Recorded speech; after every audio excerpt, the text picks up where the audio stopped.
Want to give a quick shout out to all of my patrons. Thank you so much for all of the continued support. And I am done. Okay, so I just got done reading Children of Time. This is the first book in the Children of Time trilogy by Adrian Tchaikovsky. And I want to give you my unedited thoughts on finishing this book, which was literally just right now. So this is awesome. This is so good. Easy 5 stars. I've been getting out a lot of 5 stars lately, but, you know, what can I say? I love the books I'm reading. But this is great. It's, I haven't read a ton of sci-fi. I'm starting to read more and appreciate it more. And it's books like this that really make me in love with this genre of science fiction.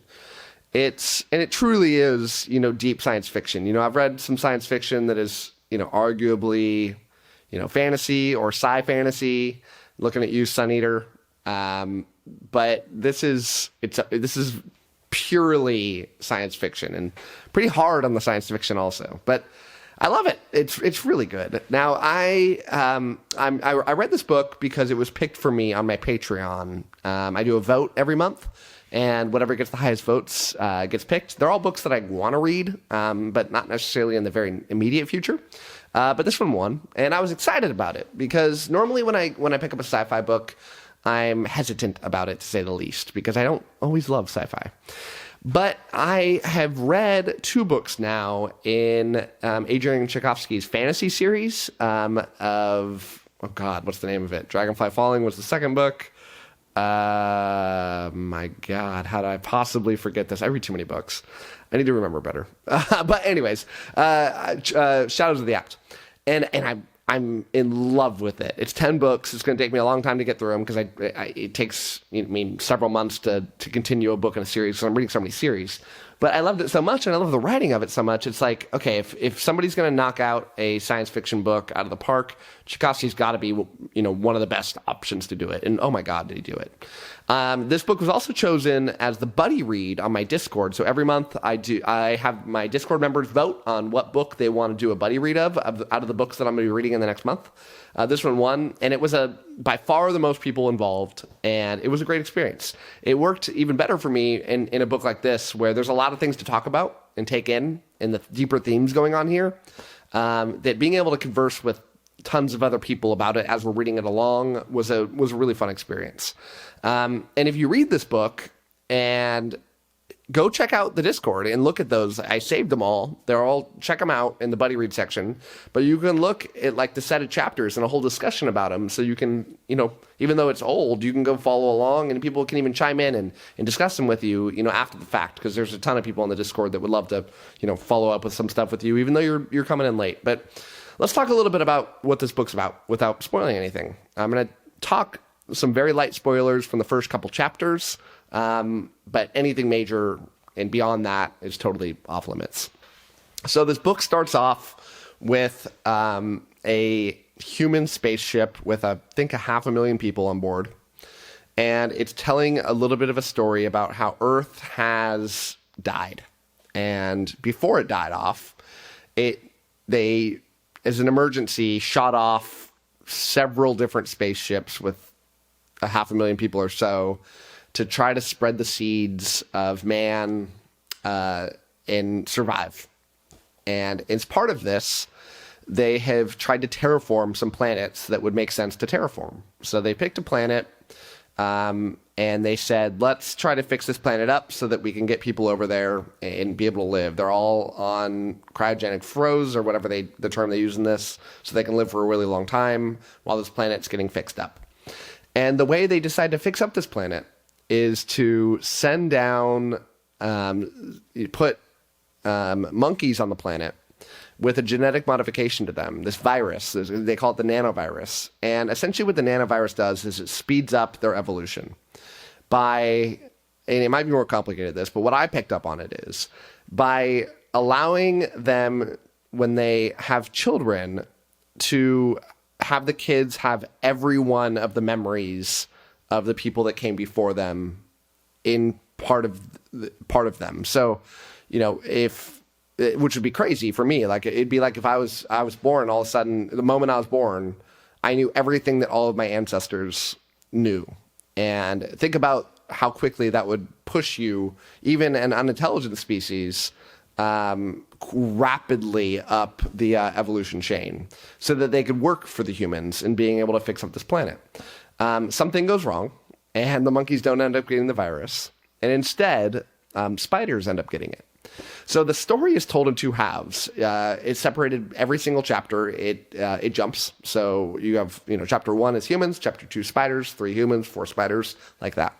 But you get to see it from the point of view of a couple of these different spiders as they go through thousands and thousands of years, and how quickly they can advance through the evolutionary chain.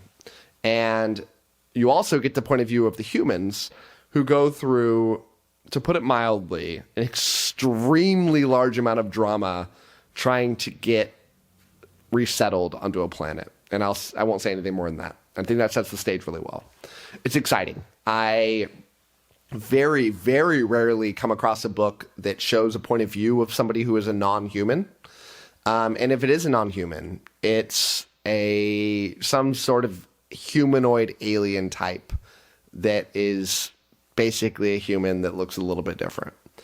It's not. I don't think I've ever had a point of view of a character that is so wildly divergent from a humanoid than in this book. Now, I am absolutely terrified of spiders. I have pretty severe arachnophobia.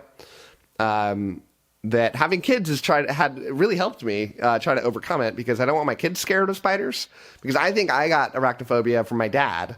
I don't think I was born with it, but he was terrified of spiders. And as a kid, your dad's the toughest, bravest guy that you know.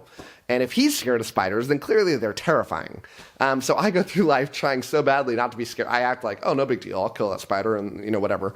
And then after I walk out of the room, I'm like, ah! But so I'm terrified of them. So, but having the spiders in this book was not scary. They humanized them in a way and made them relatable. And by a certain portion of the book, I'm cheering on these spiders, and I can't wait for the spider chapters to come. It's really fun. And these chapters the stories that are being told here are so different, and you're wondering how they're going to connect eventually. And when they do, it's really cool. And the twists and turns that go along the way on both of these plot lines, especially when the plot lines eventually converge, is a really special story. And I love what Tchaikovsky is able to do here. So that's the plot. Can't say anything more about it than that. The science aspects here I thought were extremely well done. I loved just the idea of what would happen and if you put yourself in the shoes of these humans who are the last hopes for humans to survive, and the pressure that's on them to be able to achieve this, and trying to bounce around the galaxy, finding a home, and following these characters who are spending thousands and thousands of years of time by the benefit of going under ice and being frozen. You get to see this character go through this drama, go put under, and the next chapter come up again. What has happened since then? How many generations of new people are on this ship, running this ship, that may or may not know what they're doing? And this character trying to figure out what to do in this. It's ingeniously done. Tchaikovsky is so good at not just his prose, which is very well done. It's not the top of the top, but it's very well done. But his concepts, his ability to make your mind just clunk away and try to process these things. And I constantly, as I'm reading this book, I have to sit back and go, wow, that was very well done. That was ingenious. And it's made me extremely excited to read more Tchaikovsky. Not just this series, which I guaranteed I'm going to keep reading. It's only a trilogy. Unless the second book is atrocious, which I can't imagine it is. I'm definitely going to be finishing this trilogy. But I'm already looking at the other trilogies and series that Tchaikovsky's written, and he's written a ton of books. He's one of the most prolific authors out right now. And in the science fiction realm, I don't know, I'm saying this very unscientifically, but he might be the most prolific. I mean, he comes out with books at a rapid pace, like Brandon Sanderson-esque in the sci-fi realm.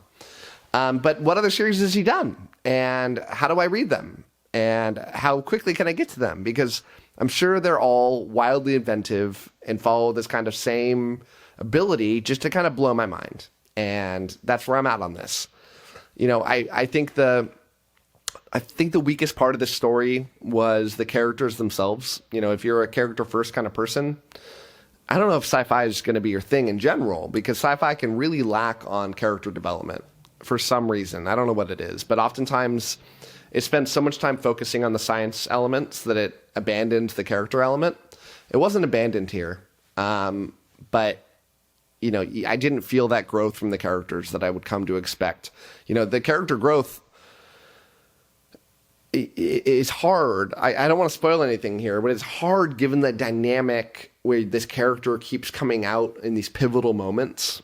So it's constantly kind of breakneck speed. You don't get these moments. I find a lot of character development to be really well when the books are all slower. Thinking of things like Robin Hobb, where you get all these huge moments to decompress and just talk and figure out the life of these characters and what they're going through and the trauma they're going through. This book's so fast that you don't ever get these moments. And the fact that you don't get to spend a whole book with these characters, you only get to spend a half a book because the book's split up between the spiders and the humans. There's just not enough time and these calm moments to be able to really get deep dived into these characters. So definitely the weakest part, but everything else about this book was fantastic. And I can't wait to keep reading. And I would highly encourage you to read this. If you're a sci-fi fan, you've probably read it. You know, it's pretty popular. But if you're a sci-fi fan and haven't read this, drop everything you're doing and go pick it up immediately. Because it's up there with some of the best that I've read. Now, I haven't read a ton, but you know, I feel like this is going to be a hit with most people. And I think that was the general feeling of people in my Discord when we did the buddy read. There were some people that didn't love it, but I think in general, people ranged from liked it to loved it, and with a few outliers. So hopefully you're in that bunch too. So check it out. Hope you enjoyed it. And that's the end of my review. Thanks so much for watching. And as always, happy reading to you. Thanks again to all my patrons, with a special shout out to my Ascendant tier and Librarian tier patrons: Anna G, CJ, Doust, Darren, Gregory, Jonathan, Nathan T, Nev's Book Channel, 𝗟𝗶𝗸𝐻𝐿, Ron Reich, Russell, Ryan L, Sydney Baker, 𝗪C, Tahir, Anna, Andra, Blair, Brock, Evan, Fanixan, Harry B, Joe, Cat Mick, Michael Sugarman, Philippe, Sky, 𝗬𝗁𝗲𝗄𝗏𝗏𝗏, Wacky, and Zion. Thanks for sticking to the end of this video, and if you want to watch some more content from my channel, click over here and I've got some good videos for you. Thanks so much.